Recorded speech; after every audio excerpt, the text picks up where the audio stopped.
Jadi saya menghimbau kepada semua pengurus masjid, kajian tasawuf dijadikan kurikulum. Kalau nggak masjid ramai terus Pak. Masalah Sayyidina rame, zikir keras rame, cuma kunut rame. Itu ada imam yang ditonjok kunut, karena nggak ada tasawuf di situ. Kita boleh tidak senang kepada Syiah, tapi jangan nggak senang kepada Ali. Ya, bisa bedain. Nggak ada kiamat kalau masih ada yang baca Allah Allah. Tapi Dajjal keluar, walaupun ada orang baca Allah Allah. Ya, Dajjal sama kiamat kan masih jauh, Ya, tapi jauhnya bukan 1 abad, nggak nyampe. Lalu bacalah La ilaha illallah. Itu jembatan. Maka metode memejamkan mata bukanlah dari Hindu Buddha. Ini banyak yang nanya, Ustadz kalau ada kajian suruh kita sholat dulu atau ya zikir dulu atau ngapain? Kajian dulu. Karena kajian, dan ini udah berapa bulan ini pertanyaan sama. Ustadz katanya kalau zikir pakai angka nanti kedatangan khadam. Saya mau tanya, bagaimana dengan yang mengatakan tadi zikir dengan angka tertentu bisa mendatangkan khadam? Kalau begitu Rasulullah yang pertama kedatangan khadam. Kenapa? Mereka akal-akalin. Emang Rasulullah melakukan? Nah itu akal-akalan namanya Pak. Nggak pakai dalil dia nolaknya, pakai akal-akalan. Jadi kita hidupkan lagi sunnah ini, sunnah talqin zikir, sunnah zikir berjamaah, sunnah zikir sendiri-sendiri. Nah di sini sudah ada zikir jamaah, ikutin aja, nggak usah malu-malu.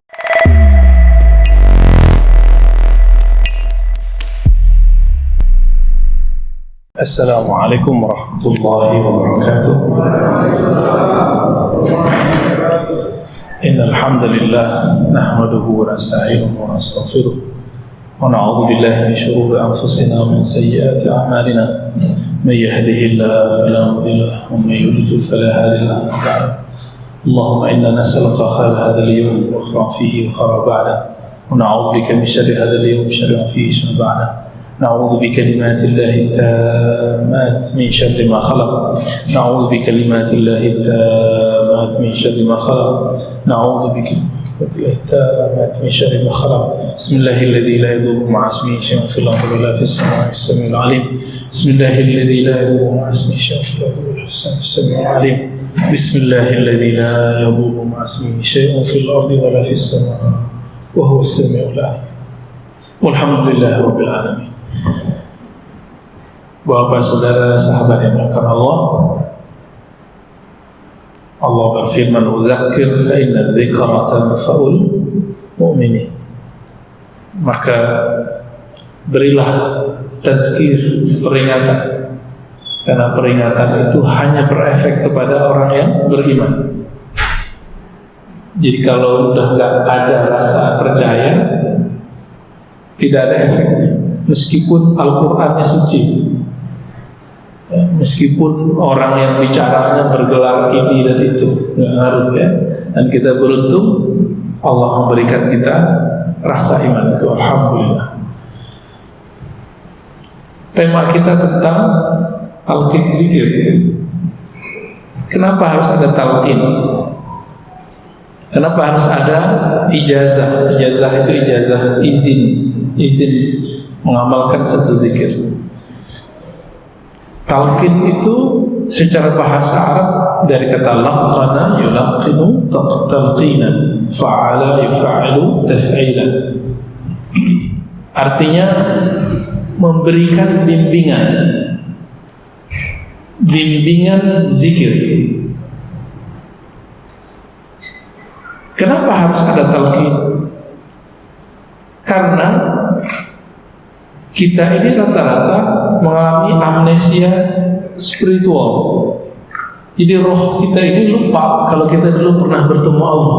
Ada yang pernah ingat ya Pak? Dulu ketemu Allah ada yang ingat ya? Kan gak ada yang ingat.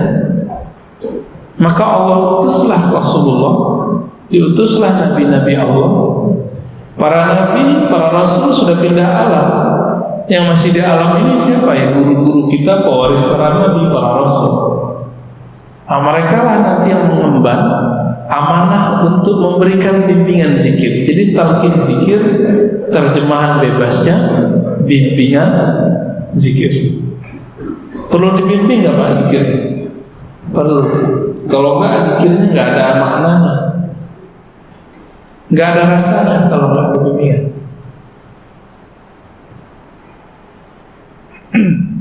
Nabi mengatakan, "Shollu kama ra'aitumuni usolli." Salatlah kamu seperti kamu melihat aku salat. Itu sebenarnya semua sama. Ketika di musim haji Nabi mengatakan, "Khuzu anni manasikakum." Ambillah dariku cara-cara manasikmu, zikirmu, salatmu, ibadahmu. Artinya sama, walaupun perintahnya khusus haji, tapi untuk semuanya.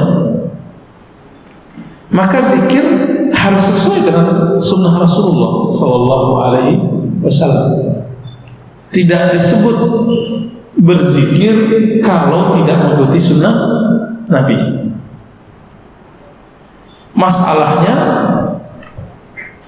sunnah itu diriwayatkan oleh para ahli hadis, ada yang diriwayatkan oleh ahli zikir. Beda. Standarnya juga beda. Ahli hadis itu punya standar. Orang yang meriwayatkan hadis kualitasnya harus thiqah. Thiqah ini artinya kredibel. Bagi ahli zikir bukan sekedar thiqah, terpercaya, bukan sekedar hafalannya bagus. Dia harus arif billah, wasil ilallah. Dia harus kenal siapa yang dizikirkan. Jadi beda standar. Ahli hadis cukup orangnya pinter, hafalannya bagus. Kalau ahli zikir nggak cukup. Orangnya nggak mesti pinter-pinter amat. Yang penting dia kenal siapa yang dia sembah. Mana yang lebih berat? Ahli hadis atau ahli zikir? Ahli zikir. Ini yang dilupakan banyak orang. Maka sanad atau silsilah zikir antara ahli hadis itu berbeda kualitas dengan ahli zikir. Ini sebagai contoh umum. Kita sholat pakai bacaan Al-Quran, Al-Fatihahnya riwayat Imam Asim yang diriwayatkan oleh muridnya Imam Hafiz. Jadi Quran kita ini Pak, ini diriwayatkan, ada periwayatnya. Enggak ujuk-ujuk datang ke Pekanbaru begini, enggak. Maka disebut ya, biasanya ditulis di sini. Biriwayati Hafsin an Asim. Pada baca enggak? Enggak ya. Jadi Quran itu diriwayatkan. Tapi coba cek. Ini yang ngotot nih dengan tradisi ahli hadis. Kita harus meletakkan sesuatu pada tempatnya. Ada yang harus dikritisi dengan standar ahli hadis, ada yang tidak boleh dikritisi dengan standar ahli hadis.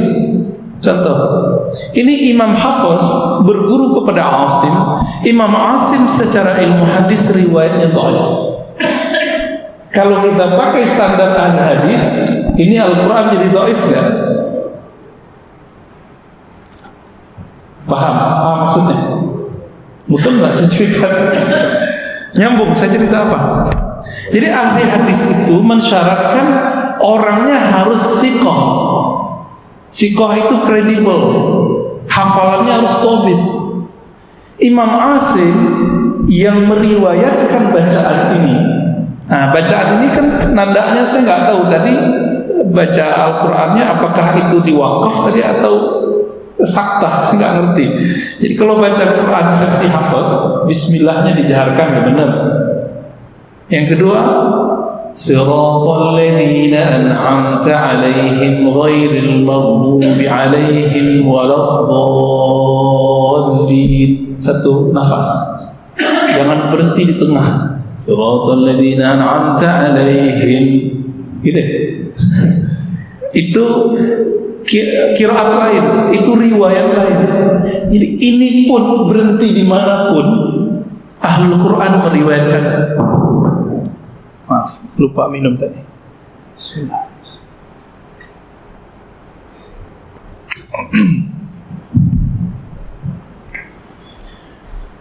Jadi teman-teman yang antum suka kajian hadis, Ilmu hadis itu syai'un fannun mustaqillun. Itu disiplin ilmu yang khas. Standarisasinya tidak boleh diterapkan ke ilmu yang lain kecuali yang sesuai. Dalam bab Al-Quran saja tidak bisa diterapkan. Oke? Apalagi untuk talqin zikir. Itu udah beda langit dan bumi ilmunya. Siang malam bedanya. Maka tolong bagi para kritikus hadis jangan pakai standar itu. Kalau pakai standar itu kita akan meninggalkan Al-Quran yang kita baca hari ini. Ya. Terus pakai standar apa? Ahli zikir. Ahli zikir ini boleh kita sebut ahli tasawuf, ahli tarekat. Malu ya, takut ya sebut tarekat ya. Orang hari ini malu nyebut tasawuf. Ya, masjid ini kayaknya udah insaf ya. Insya Allah ya. Saya di mana-mana itu dipesenin sama pengurusnya. Di sini enggak ya. Ustaz, jangan sebut-sebut tasawuf Ustaz. Kenapa? Jamaah sensitif. Loh, jamaah ikut Ustaz ikut jamaah. Bengong pengurusnya. Ya. Kalau antum begitu, kapan jamaah naik pangkat? Ya? Kapan jamaah naik makom? Gitu-gitu aja kan? Ya. Jadi saya menghimbau kepada semua pengurus masjid, kajian tasawuf dijadikan kurikulum. Kalau nggak masjid ramai terus Pak.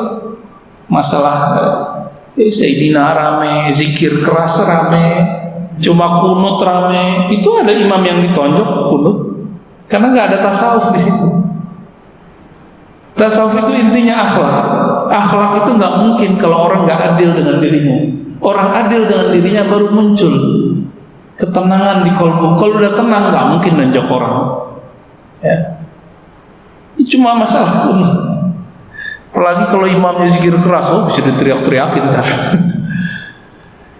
Bapak saudara karena Allah, jadi standarnya ahli fikih itu beda lagi.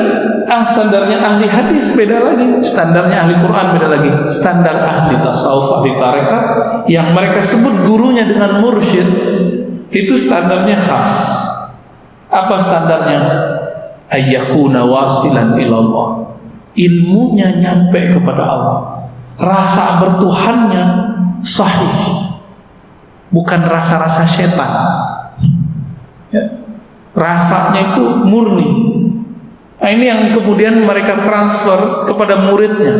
Mereka dapat dari gurunya. Gurunya dapat dari gurunya. Bersambunglah rasa itu kepada Rasulullah Sallallahu Alaihi Wasallam. Maka mereka nggak puas, dihantamlah sanad zikir, yaitu Al Hasan Al Basri, imam tabi'in, itu kan berguru ke Sayyidina Ali. Sayyidina Ali ini wafatnya tahun 40 lebih kurang. Mereka berusaha mengatakan bahwa Al Hasan Al Basri tidak bertemu Sayyidina Ali. Berarti sanad zikir terputus. Nah ini cara mereka. Bagaimana kita nanggapinnya? Kita kembali ke ahli hadis saja kalau emang mereka ngeritik hadis. Imam Ibnu Hajar Al-Asqalani yang mensyarah Sahih Bukhari. Jadi Sahih Bukhari itu syarah terbaiknya itu syarah Imam Ibnu Hajar. Diikuti oleh muridnya Imam Sakhawi, lalu muridnya yang kedua Imam Suyuti. Mengisbat, menetapkan bahwa Imam Al-Hasan Al-Basri, Imam Tabi'in, betul-betul bertemu dan berguru kepada Sayyidina Ali. Mereka gak puas itu. Jadi ingin melemahkan. Habis itu bilang apa? Oh, sanad ente kepada Ali, berarti ente Syiah.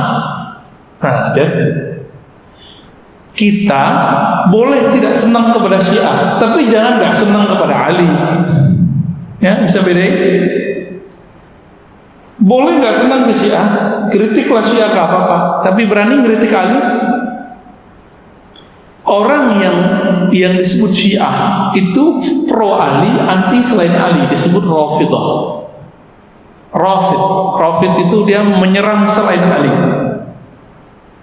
Sedangkan orang yang mengkritisi Sayyidina Ali disebut dengan nasibah. Bukan Nusaibah, beda lagi. Nasibah, kelompok yang suka mengejek Ahlul Bait, keluarga Nabi sallallahu alaihi wasallam. Di dalam hadis Imam Al-Hakim, Sayyidina Ali datang kepada Nabi sallallahu alaihi wasallam, lalu bertanya, wahai Rasulullah, tunjukkanlah kepadaku aqrabut turuq ila Allah wa ashaluha, jalan pintas menuju Allah yang paling mudah, paling dekat, yang gak ribet-ribet, gak perlu pakai suluk 40 hari. Ini bayangin suluk 40 hari udah serem aja nih ya. Ada Pak metode ringkasnya. Kalau suluk 40 hari kan itu thariqah para nabi. Nabi Yunus 40 hari di perut ikan, Nabi Musa 40 hari di Tursina, Nabi Muhammad di Gua Hira 40 hari. Ali bin Abi Thalib mikir, ini kelamaan ini 40 hari ya. Terus gimana? Yang gampang wahai Rasulullah. Apa kata Nabi? Alaika bidmudawamati dzikrillah. Ya, hendaklah engkau mudawamah, konsisten berzikir dalam keadaan sir, ya, sepi ataupun jahar, ya. Kita keraskan, kita lembutkan, ramai ataupun sendiri.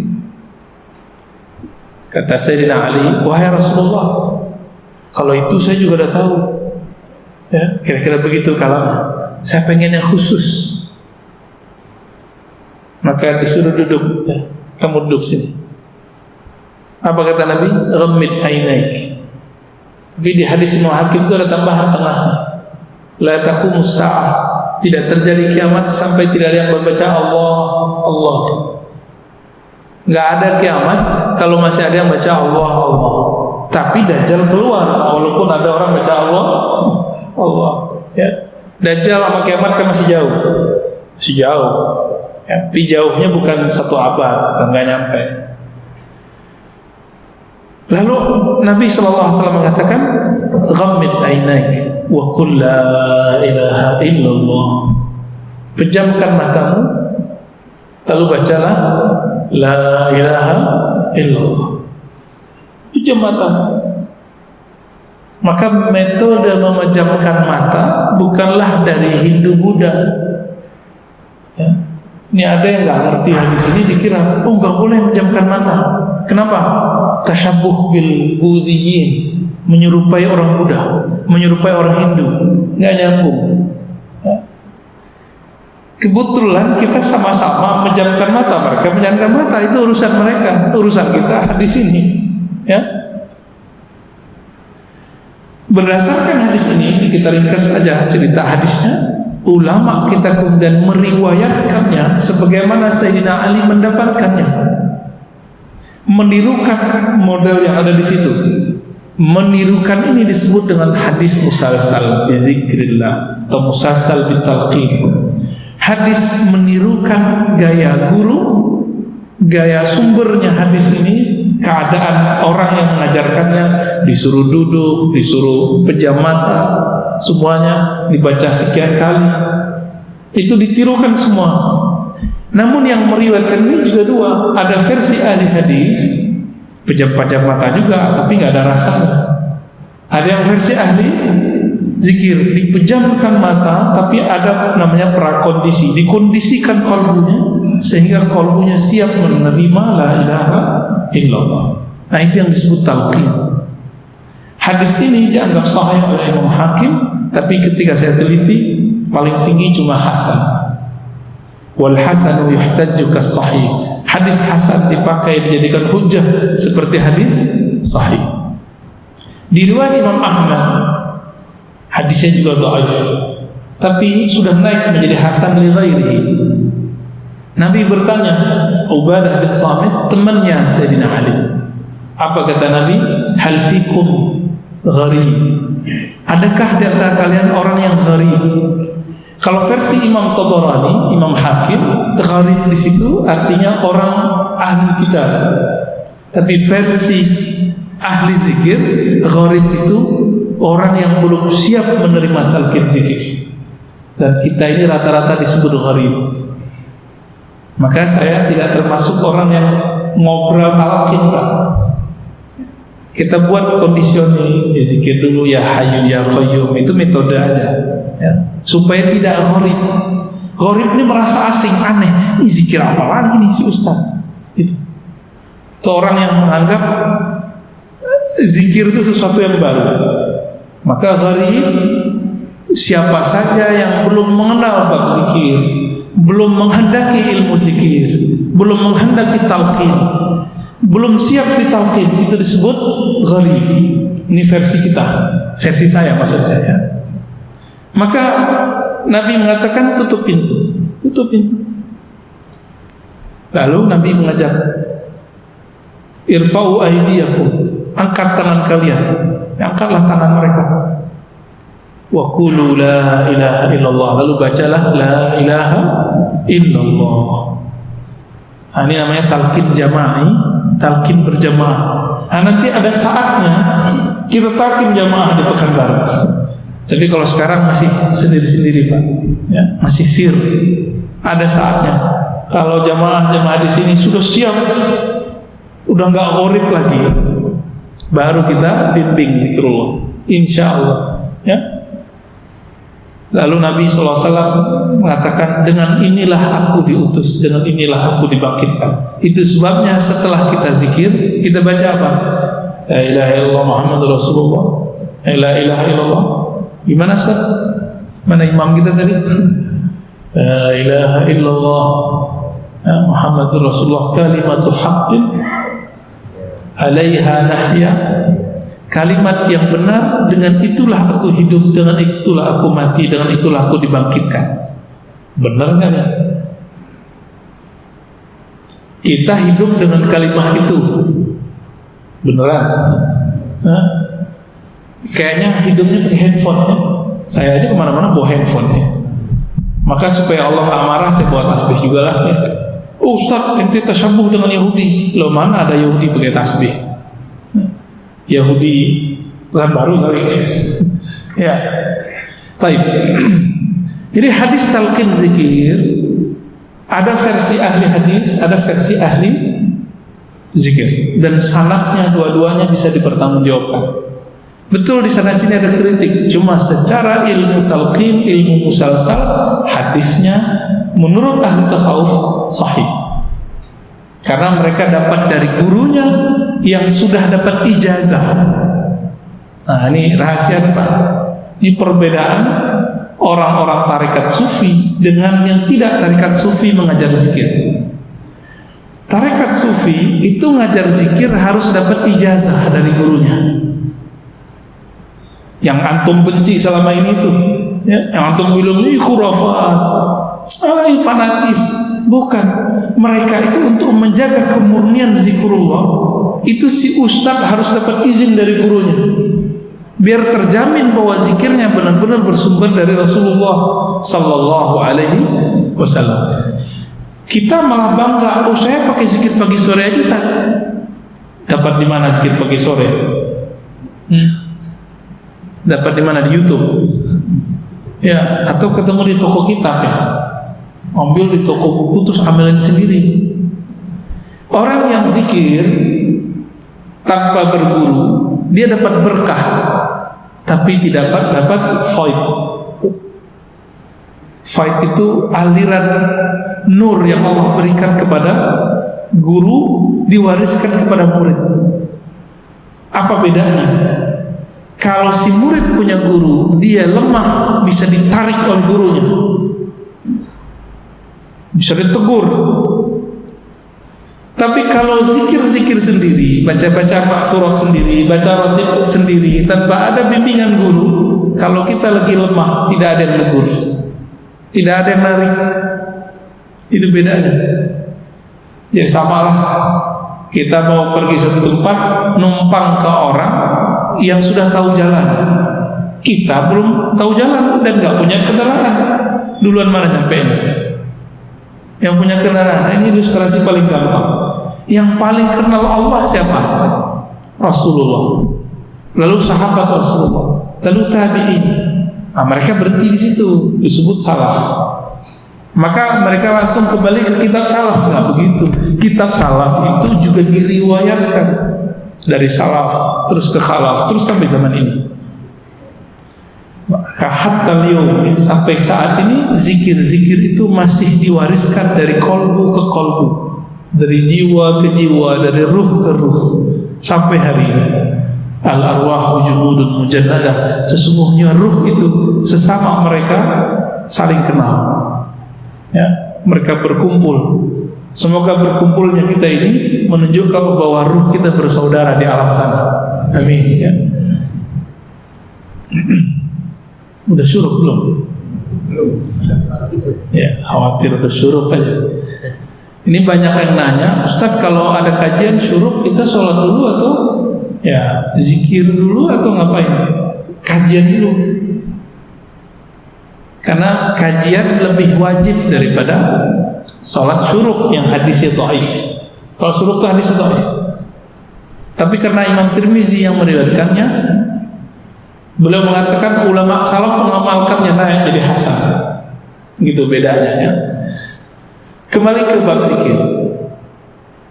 Nabi itu ada yang mengajarkan zikir secara personal, fardi, ada yang jamaah.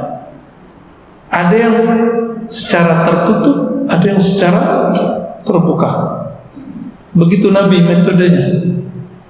Ada yang kadang Nabi mengajarkan satu kalimat la ilaha illallah, kadang Nabi mengajarkan subhanallah bihamdi subhanallahil azim. Suatu kali istri Nabi Safiyah itu dia punya biji kurma sama kerikil digabung 4.000. Itu zikir dari subuh sampai Nabi balik. Nabi balik itu kira-kira waktu duha. Duhanya yang sudah naik jam 9 atau jam 10. Kira-kira kalau dari subuh sampai jam 9 berapa jam itu zikirnya? 4 jam ya? 4 jam zikir Pak. Istri Nabi loh ya. Nabi pulang, dalam hadis yang sahih Nabi berkata ya, hadis Abu Dawud, wahai istriku, maukah engkau aku tunjukkan zikir yang lebih afdal daripada ngitung? Yang tadi Nabi larang enggak? Enggak. Nabi enggak larang kok. Cuma Nabi lagi ingin menaikkan kurikulumnya dari zikir menghitung kepada zikir tidak perlu menghitung. Ini yang dilupakan oleh orang yang tidak punya zikir dan ijazah talqin. Jadi dia dapat hadis dijadikannya untuk menghantam zikir pakai hitungan. Nabi mengatakan di situ, afdal min dzalik, yang lebih afdal dari zikir menghitung. Bukan berarti zikir menghitung tidak bagus. Ini baik, ini lebih baik. Begitu. Hada hasan wa hada ahsan. Jadi bukan berarti zikir dengan menghitung itu buruk. Logikanya begitu. Tapi orang-orang yang benci kepada tasawuf dan tarekat mengatakan hadis ini adalah dalil membatalkan, melarang berzikir dengan angka. Justru sebaliknya, hadis ini adalah dalil boleh zikir dengan angka. Dan ini udah berapa bulan ini pertanyaan sama. Ustadz katanya kalau zikir pakai angka nanti kedatangan khadam. Saya mau tanya sama yang ngomong dulu, mungkin gurunya ustadznya, emang dia melihat alam gaib? Imam Syafi'i mengatakan man qala ra'aitul jinna fala tuqbal syahadatuh. Orang yang ngaku-ngaku ngerti alam jin,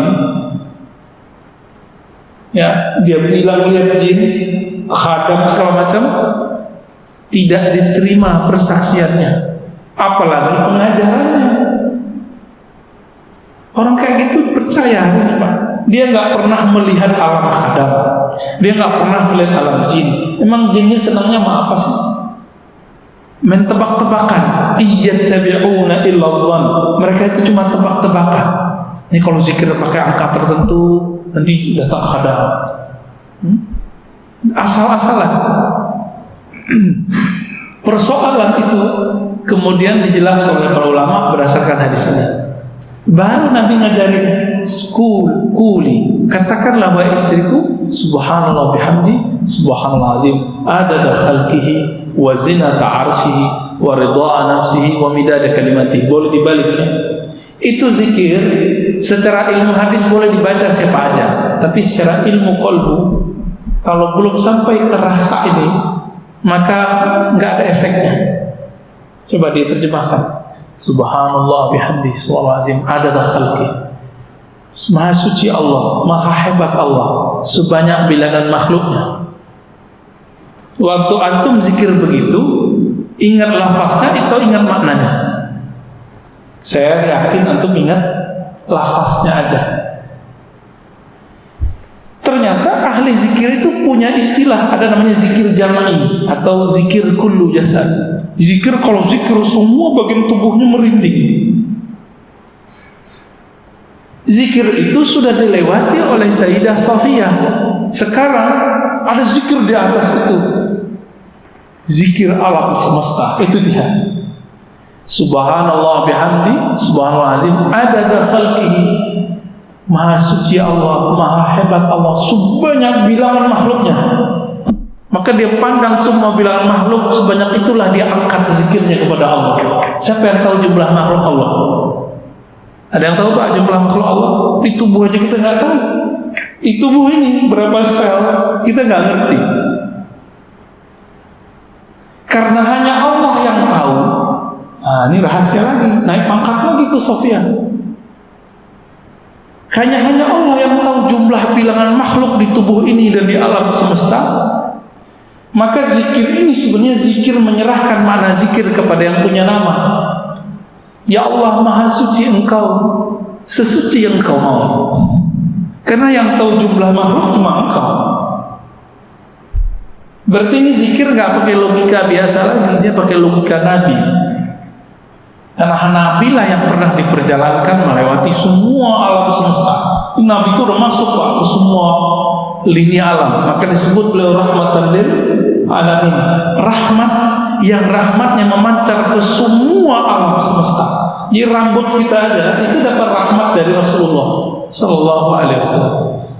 Orang kafir dapat rahmat. Jadi ada rahmatnya Rahman, ada rahmatnya Rahim. Semua makhluk Allah dapat rahmatnya Rahman. Tapi kalau Rahim khusus kepada orang yang percaya kepada Sayyidina Rasulullah Sallallahu Alaihi Wasallam. Jadi dalil yang sama bisa dibaca dengan cara yang berbeda. Jangan ngotot dengan pemahaman yang saklek itu, ya. Jadi dalilnya sama nih. Dalil mengenai hadis Nabi mengajarkan zikir tanpa hitungan kepada Safiyah. Ternyata itu adalah dalil juga bahwa zikir itu ada kurikulumnya, ya. Itu yang disebut ijazah. Jadi Nabi ngasih ngajar Safiyah itu ijazahnya, Pak. Nah, dulu pernah nggak dapat perintah pengajaran dari guru? Ya sini, saya ajarin zikir. Kan nggak digituin sama guru? Enggak ya? Ya saya dengar orang zikir, saya jadi zikir aja kan, gitu ya. Itu namanya taklid. Biar zikirnya berangkat dari taklid kepada ittiba, maka zikirnya harus ditalkin.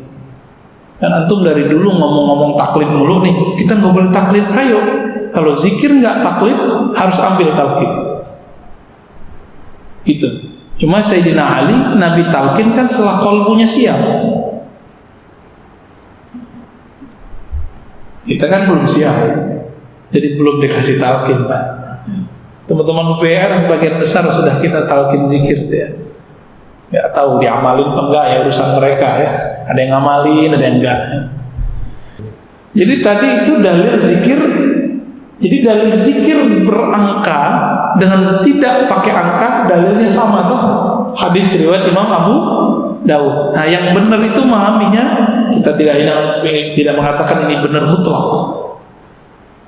Bahwa zikir dengan angka itu adalah kurikulum awal orang belajar zikir. Orang tuh butuh angka, butuh batas, limit, butuh latihan. Namanya latihan ada angkanya.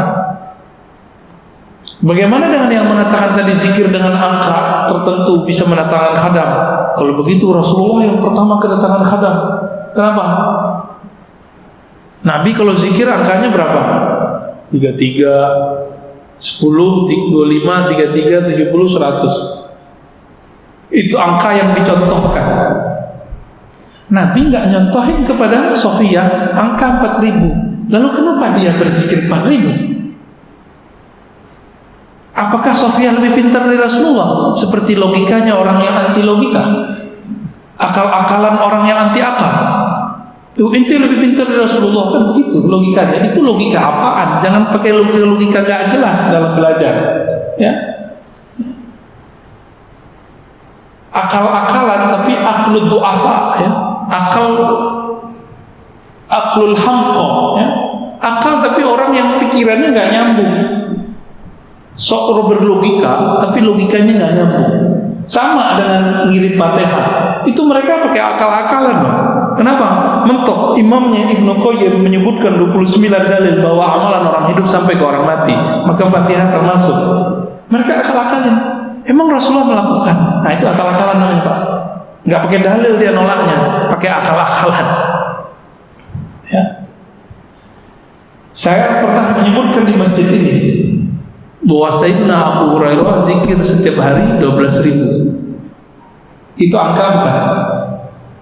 Dan itu disebutkan oleh Imam Ibnu Sa'ad, Imam Zahabi, Imam Al-Mizzi, dan riwayatnya sahih. Itu Abu Hurairah pada tahun Khandaq boleh. Ya. Jadi zikir dengan angka tertentu. Yang penting ada guru yang nyuruh. Gurunya ahli zikir punya sanad kepada Rasulullah. Itu jaminannya langsung Rasulullah Sallallahu Alaihi Wasallam. Kalau sahabat Nabi, mereka boleh berkreasi. Dapat ayat, wahai orang beriman, sebutlah nama Allah sebanyak-banyaknya. Uzkurullaha zikran katsiran. Surat Al-Ahzab Al-41, ya. Sofiyah menganggap 4.000 itu banyak, maka dia zikir 4.000. Abu Hurairah menganggap 12.000 itu banyak, maka dia menganggap inilah penafsirannya. Jadi sahabat itu mencoba menafsirkan. Nah, tafsiran itu sampai di zaman ini menjadi sebuah thariqah. Jadi thariqah itu jangan dibayangkan orang suluk-suluk doang.